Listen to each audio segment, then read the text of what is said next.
ಭಕ್ತರಿಗೂ ಭಗವಂತನಿಗೂ ಮಧ್ಯ ವ್ಯವಹಾರ ಮಾಡಲಿಕ್ಕೆ ದೇವಸ್ಥಾನ ಇದು ಕೂಡ ದೇವರು ನೀವು ಒಂದು ಅವಕಾಶವನ್ನು ಮಾಡಿಕೊಟ್ಟಿದ್ದಾರೆ.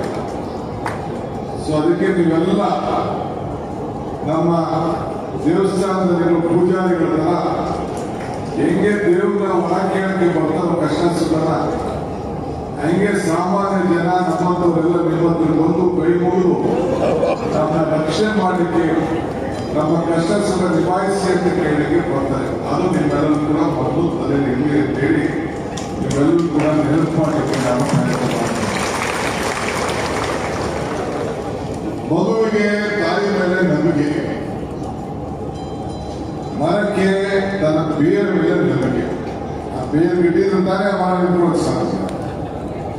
ಸೊ ತಂದೆ ತಾಯಿಗೆಲ್ಲ ತನ್ನ ಮಕ್ಕಳ ಮೇಲೆ ನಂಬಿಕೆ, ನನ್ನ ಗೌರವವನ್ನು ಉಳಿಸ್ತಾನೆ, ನನ್ನ ಬಾಳು ಬದುಕನ್ನು ಕಾಪಾಡ್ತಾನೆ, ನನ್ನ ಹೆಸರನ್ನು ಉಳಿಸ್ತಾನೆ ಅಂತೇಳಿ. ಸೊ ಭಕ್ತನಿಗೆ ಭಗವಂತನ ಮೇಲೆ ನಂಬಿಕೆ. ನಾನು ನನ್ನಂತ ನನ್ನ ಬೇಡಿಕೆ ಇಟ್ಟಿದ್ದನ್ನ ನನಗೆ ಭಗವಂತ ಈಡೇರಿಸ್ತೇನೆ.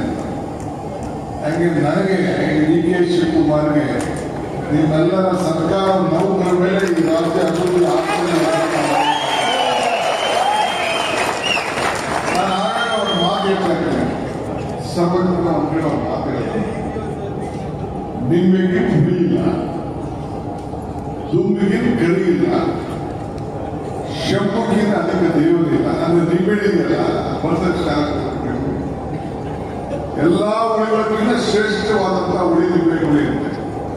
ಹೆಣ್ಮಕ್ಳು ಕೊಟ್ಟಿರ್ತದೆ ದ್ರಾಕ್ಷಿ ಹುಳಿ, ನಿಂಬೆ ಹುಳಿ, ಹುಣಸೆ ಹುಳಿ, ಹುಣಸೆ ಹುಳಿ, ಹೀಗೆ ಎಲ್ಲಾ ಹುಳಿಗಳಿಗಿಂತ ಬಹಳ ಶ್ರೇಷ್ಠವಾದ ನಿಂಬೆ ಇರುತ್ತೆ.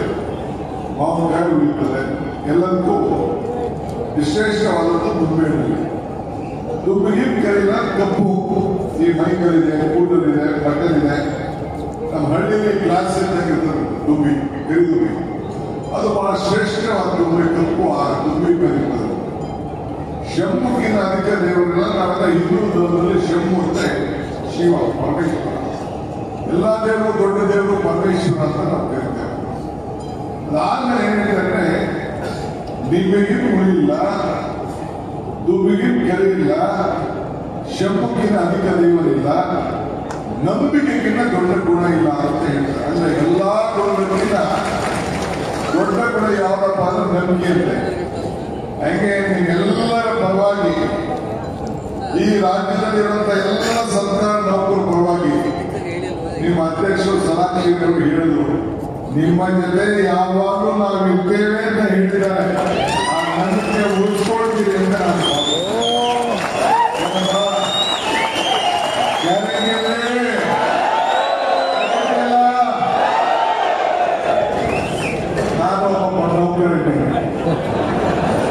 ನಾನು 89ರಿಂದ 5 ಗಂಟೆ 34 ವರ್ಷ ಸರ್ವಿಸ್ ಆಗಿದೆ.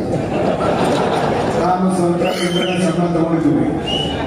ಪೆನ್ಷನ್ ಬಂದದಂತೆ ನನಗೂ. ಸೊ ಹಾಗೆ ನಾನು ಒಬ್ಬ ನೌಕರ, ನಾನು ದೊಡ್ಡ ನೌಕರ, ನೀವು ಚಿಕ್ಕ ನೌಕರು. ಸೊ ಹಿಂಗೆ ಮಗ ತಂದೆಗೆ ಸೇವೆ ಮಾಡಬೇಕು, ತಂದೆ ತನ್ನ ಕುಟುಂಬ ಕಾಪಾಡಬೇಕು. ರಾಜ್ಯದ ಮಂತ್ರಿಯಾಗುವ ನೌಕರರು ನಾವು ನೀವೆಲ್ಲ ದೇಶ ಸೇವೆ ಮಾಡಬೇಕು. ಅದಕ್ಕೆ ಸಲಾಕ್ಷಿ ವಿಧಾನಸೌಧದಲ್ಲಿ ಕೇಂದ್ರ ಮಂತ್ರಿಗಳು ಬಂದಿದ್ದಾರೆ.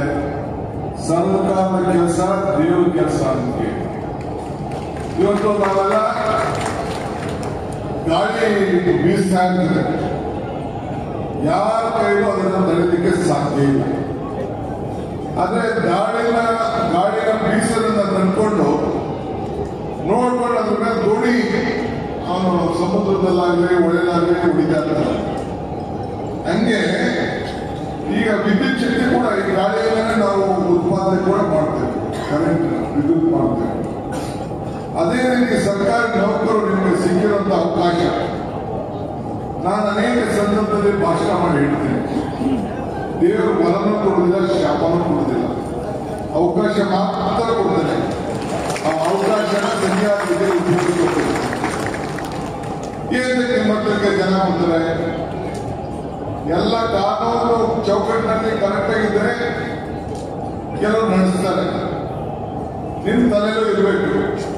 ಕೆಲವು ನಾನು ನೋಡಿದ್ದೀನಿ, ಕೆಲವು ಆಫೀಸರ್ಗಳು ನೀವು ಅಂತ ಹೇಳಿದ್ರೆ ಕೆಲವು ಆಫೀಸರ್ ಜವಾಬ್ದಾರಿಯಾಗಿರುವಂಥ ಕೆಲವು ಆಫೀಸರ್ಗಳು ಅವ್ರು ಏನಾದ್ರು ಸರಿಯಾಗಿ ನೋಡ್ಕೋತಾರೆ ಅಂದ್ರೆ ಅದೆಲ್ಲ ಫೈಲ್ ಹೊಂಟೋಯ್ತದೆ. ಅವ್ರಿಗೆಲ್ಲ ಬರೀ ಕಾನೂನು ಪ್ರಕಾರ ಮಾತಾಡ್ತಾರೆ, ಅದಕ್ಕೊಂದು ಬೊಕ್ಕೆ ಕಳಿಸ್ತಾರೆ. ಅದು ಕೂಡ ನಾವೆಲ್ಲ ಕಲಿಸಿದ್ದೇವೆ. ಆದರೆ ನಾನು ಕೇಳೋದಿಷ್ಟೇ, ಇವತ್ತು ಭಗವಂತ ನಮಗೊಂದು ಎರಡು ಅವಕಾಶವನ್ನು ಕೊಟ್ಟಿದ್ದಾರೆ. ಒಂದು ಕೊಟ್ಟೋಗೋದು, ಒಂದು ಬಿಟ್ಟೋಗೋದು. ಏನ್ ಮಾಡೋದು ಕೆಲವು ತಪ್ಪೇ ಇರ್ತದೆ. ಕೆಲವು ಕೊಟ್ಟವನು ಕೊಟ್ಟ ಕೆಟ್ಟ, ಬಿಟ್ಟವನು ಕೆಟ್ಟ. ಅಂದ್ರೆ ಹಿಂದೆ ಹೇಳ್ತಾರಲ್ಲ, ಅವನು 5 ಕೊಡದೆ ಯಾಕೆ ಬೇಡ, ದುರ್ಯೋಧನ ಬಿಟ್ಟ. ಕೊಟ್ಟವನು ಕೆಟ್ಟ ಯಾಕೆ ಕೊಟ್ಟ? ಹಂಗೆ ಕೊನೆಗೆ ತಲೆ ಮೇಲೆ ಕೈಯಿಟ್ಟು ಭೂಮಿ ಮೇಲೆ ಒಳಗೋಗಿ ಅದು ಕೂಡ ನಡೆದಂಥದ್ದು. ಆ ಇತಿಹಾಸ ನಾನು ಈಗ ಬೇರ್ಕೊಂಡು ಹೋಗ್ಲಿಕ್ಕೆ ಚರ್ಚೆ ಮಾಡಬಹುದು. ಹಂಗೆ ನಿಮ್ಗೆ ಭಗವಂತ ನಿಮ್ಗೆ ಅವಕಾಶ ಕೊಟ್ಟಿದ್ದನ್ನ ಈಗ ಬಿಡದಲ್ಲೂ ಕೆಟ್ಟ. ಈಗ ರಾಮ